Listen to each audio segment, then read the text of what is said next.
Yaada fi odeeffannoo barbaachisu tana dhaggeeffadhaa anaan boodarraa walitti deebinaa yaadachii isinitti tole laayikii fi sheerii tuquu hin dagatinaa.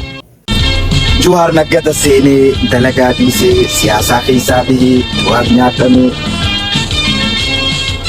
aboo dubbadhu hawaasnis gartee nabii fi rasuulli gabee yaaboo waan jedhe akka inni jara kana godheen ajaa'iba.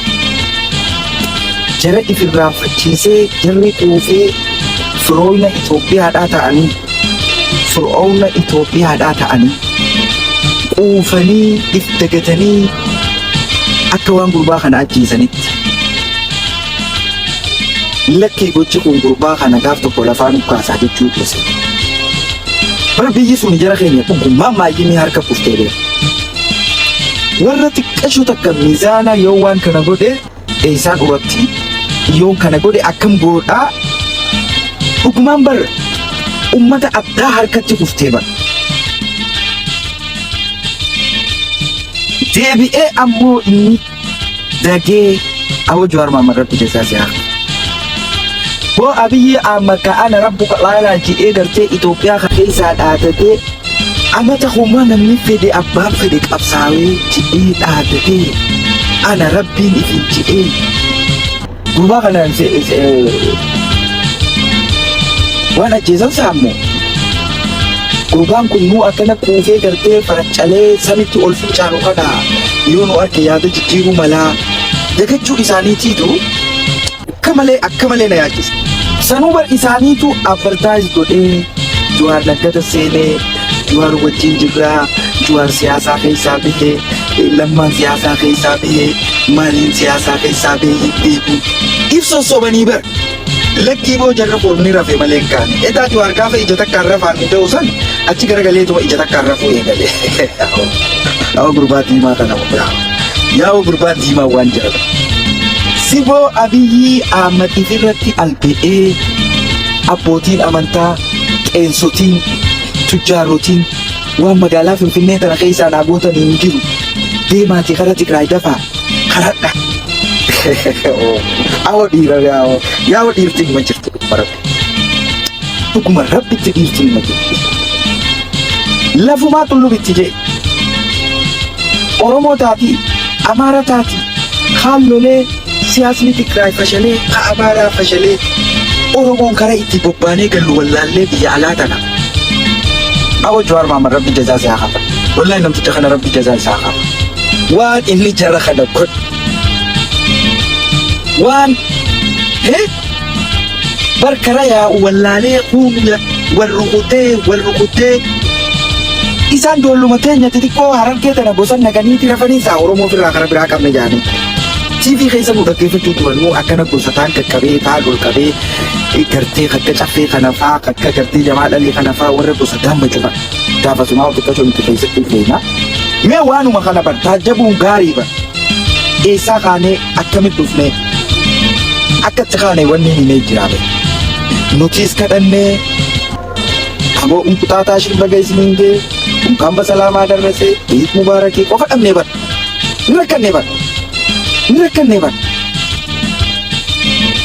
Gurbaan mataa batteedhaa achi garagaleetuma egaa yoon tana hiiki tana taate yoon amma akkana jee akkana taate yoon amma akkana jee akkana taate yoon kana godhe akkana jetti Oromoon akkana jetti sabni kun akkana jaa waggaa sadii gara gaggalchee ilaalee dagee kadhannee nu didee kadhatanii jalaa didee ifirraa faccisan sanu Naggata seenee jira waan takkallee bu'an qabu qabeenya isaatii dabaluu Naggataa akkana ifira kutanii nu soobanii haadha ifis ni sooba waan Jawaar Maamman jee takkaa jira. Oppoodiyoon durii yeroo uummata sobuudhaaf dubbatu soba akka ta'e ni beeku. Ta'ammaa tuni ummata sobuudhaaf yeroo Abiyyiin dubbatu soba san dhugaaseetii waan jaamusa. Waanuma nuun sobuudhaaf jaan ifiifis dhugaasaa. Gurbaan achii xiqqashuma akka haataa'e bar. Waan bar waggaa torba afaan dabne baatii saditti malaan urree bar malaa guutamee jiru urree bar. Baatii saditti. Dhuguma rabbitti namni kun Oromoo keessaa ba'uun yoo dhugaa dubbanne. Akka inni godhe bara biyya akkatti wayi waatu nagarre jara. Jeelaan kootu jeeti itti gaafatamaa muftii fuudhee Haayilee fuudhee maraatuudha bara. Maraatu malaalme. Tigraay wajji waan kana haraaraa Afrikaa kibbatti waliin taa'anii fixan namaatu isaan jidduu jira. Abiyyaatis waan kana godhiif, atis waan kana godhiif. Mee waanuma kana laala. Qaama sadaffaa jidduu jiru. Afrikaa jidduu jiru. Ameerikaa jidduu jiru. Awurooppaa jidduu jiru. Warra gartee waraana kana bakkatti godhuu jidduu jiru. Atis tana godhiif isaanis tana haa godhi jaan.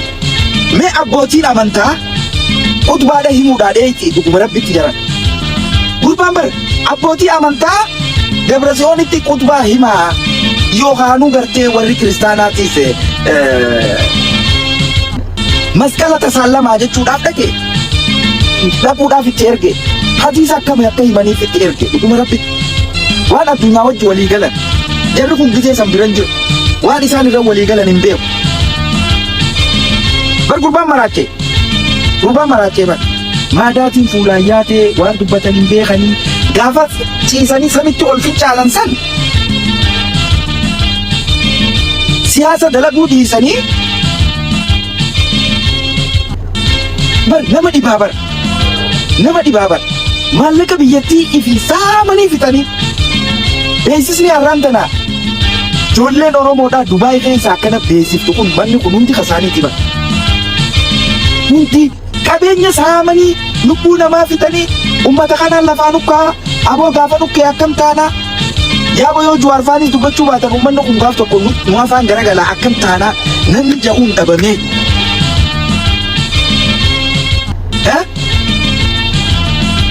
Bar dhugumatti ummata ergamuu bareedhaa bar ummata donqooroodhaa bar.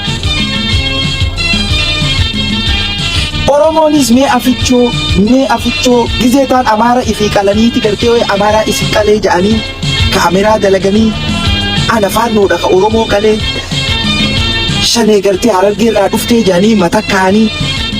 By the way akka feetetti hudduu fi afaaniin jibbi malee waan sana warra mootummaa kanaaf godhee beeka.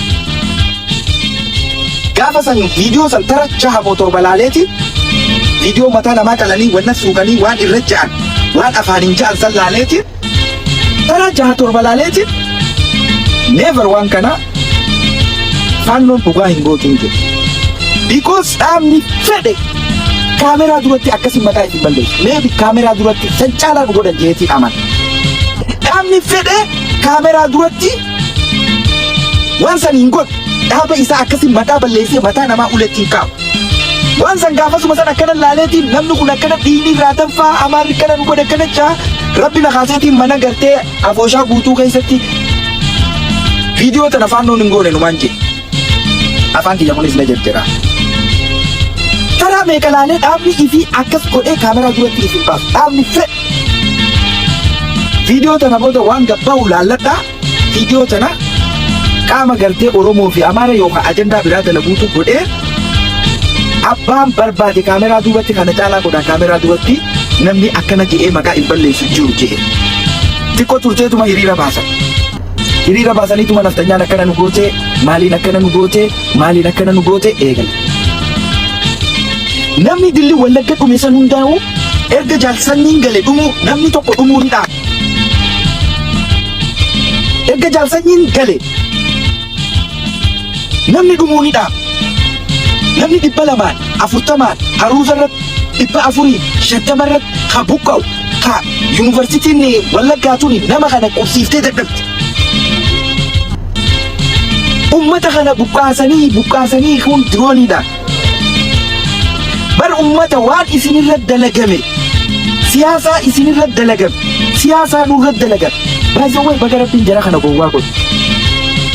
Akka itti nyaatanillee wallaaleeti. Egaa Jawaarii fi kana jeefne isaan Jawaarni jira. Ni dagatanii dhiiroo. Ni dagatanii. Dhuguma rabbitti meesheer waliif godhaa jiran. Laal fuudhee gurbaa kana jala kaayee gurbaanis calchee edaa gurbaan dhumaatii namni dhumu Jawaar maan dubbanne nuti jennu kana inni akka itti dubbatu malagaa jirte. ol qabee kitaaba kana qaqqabee kitaabul jismii ol qabee kitaabul fadaa'e qaqqabee fatul wadaa'e ol qabee kabarate qaqqabee ol qabee akkamitti gartee waan kana aboo wanni edaanuu nu dhuftu nama baratetti wanni nu rakkisu immoo warra siyaasaan rakkiftu usuun deemuutiin akka nu godhe amma baara gaallafaa kaanii waan haasa'a qeensiidhaan osoo namni irra walii galan jiranii yoo isaan itti balleessan warra jidduu jiru sanitti himatanii. Yaa hordoftootaa fi kabajamtoota maatii jiruu miidiyaa yaadicha booda walitti deebinee jirra. Nageenya isin gaafachuu hin irraanfanne harka fuunee ashama jaalatamtootaa fi kabajamtoota hordoftoota maatii jiruu miidiyaa nageenyi keenya bakka deemtanitti bakka hojjettanitti bakka deemtanitti isin dhaqqabu isin hin jenna. Namoonni chaanala jiruu miidiyaadhaaf haraaratan anaa dhufu yooyyaa baga gara chaanala jiruu miidiyaa nagaan dhuftan. Chaanalichi kan keessan kan Oromoo jechuudha. Chaanala kana subscribe gochuudhaan miseensa maatii jiruu miidiyaa akka taatan isin hin jenna. Egaa hordoftootaa fi kabajamtoota maatii jiruu miidiyaa yaadicha amma isin dhiyeessinirra akka waa hedduu hubattan akka waa hedduu argattan abdii qabna. Keessattuu namoonni jarjiran waa murteessitan yaadicha irra ni gorfamtu jennee yaadna. Ebaluu akkana ta'e ebaluu biltsiginnaa ta'e shaniin akkana nama gootee kan jedhu irraa akka gorfamtan abdii qabna. Yaadichi saniin wal fakkaata waan ta'eef namoota jarjaranii waa murteessaniin waa hedduu dhabnee jirra waan ta'eef akka sabaatti. Egaa hordoftootaa fi kabajamtoota maatii jiruu miidiyaa gara odeeffannoo keenya itti aanutti isin dabarsina. Odeeffannoon keenya itti aanu biltsiginnaan waggaa 7 guutuu waan uummata miiliyoona 120 ol guutaa baate yookaan immoo abdachiisaa baatteedha. Innis Andaara Galaanaati. Andaara Galaanaa Eertiraarraa fudhannaa Somaalilaand wajjin waliigaleerra jechuudhaan uummata abdii hin jirre itti kennaa baatee jirti. Amma immoo maaltu as bahe? Somaaliyaan shaakala humna galaanaa biyyoota hedduu kan Andaara Galaana ishee irratti gaggeeffamu gaafii Itoophiyaan gaafattee fudhatama dhabsiiste. Guutuu odeeffannoo kana akka taanutti isin dhiyeessee jira. Somaaliyaan shaakala humna galaanaa biyyoota hedduu Andaara Galaana ishee keessatti gaggeeffamu irratti akka hirmaattu gaafii Itoophiyaan dhiyeessitee fudhatama dhabsiifte. Itoophiyaan seera addunyaa cabsuu fi birmadummaa koo sarbuu isheetiin shaakalicha dhorkee jette Somaaliyaan. Ministeerri dhimma alaa Itoophiyaa shaakala humna galaanaa biyyoota hedduu Andaara Galaanaa Somaaliyaa keessatti gaggeeffamu irratti hirmaachuuf walgahii ministeera dhimma alaa biyyoota baha Afrikaa Finfinneetti taa'ame irratti gaafate. Ministeerri dhimma alaa Somaaliyaa Ahmad Mooliin Faqii akka jedhanitti mootummaan Somaaliyaa gaafii Itoophiyaa guutumaan guututti kuffisee jira. Shaakalli humna galaanaa humna hirmaannaa Itoophiyaa malee kan gaggeeffamu yoo ta'u biyyoota hedduu kan hirmaachisu ta'uu ibseera.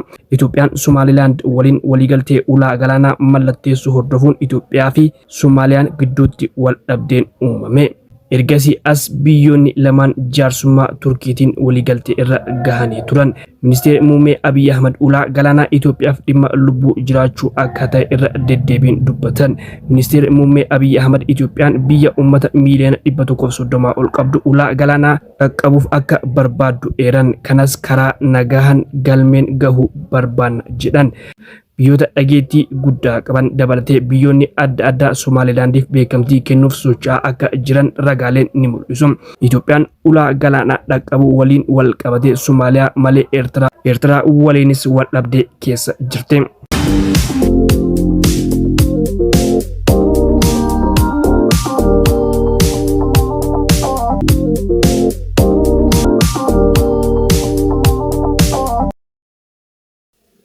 Egaa hordoftootaa fi kabajamtoota maatii jiruu miidiyaa odeeffannoon ammaaf qabadhee isiniif dhiyaadha hangannu odeeffannoo keenya biraatiin hamma walitti deebinutti nagahan turaa isiniin jenna. Namoonni jiruu miidiyaadhaaf haaraa taatan yookaan subscribe hin godhin subscribe gochuudhaan maatii jiruu miidiyaa akka taatan isiniin jenna. Akkasuma like share gochuudhaan nu jajjabeessaan dhaamsa keenya waan nu wajjin turtaniif galatoomaa ulfaadha.